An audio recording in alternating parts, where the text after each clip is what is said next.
How's it going, guys? Welcome back to another video. So if you saw my last video, you'll have seen that I bought an Audi A3 which has starter motor issues, but I'm suspecting it's a battery issue.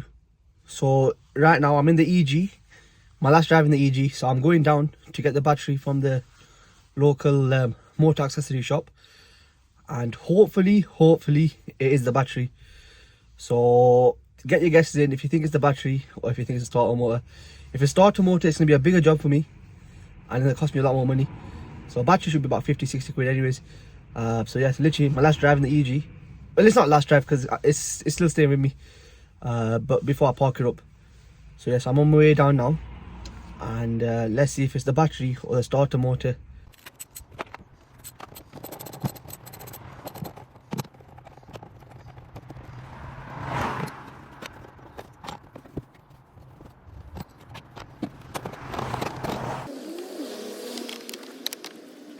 Right, the moment you've all been waiting for.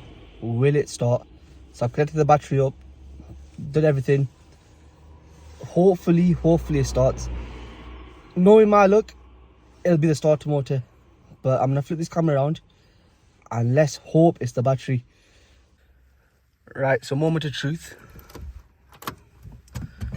Clutching. Started. A bit weak, but it started.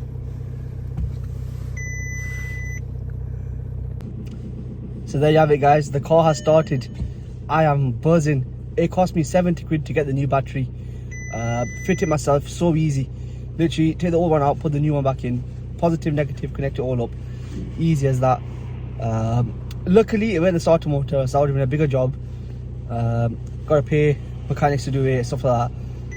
So in a way, I'm buzzing that I was only the battery. Can't stay, I'm not selling it. I do want to sell it, but I'm keeping it. First drive video, it should be the next video. I have got a few lights on the dashboard which I need to sort out. Other than that, car's starting up, it'll drive now. And yeah, follow, subscribe if you're not already, follow my Instagram, and I shall see you guys in the next one.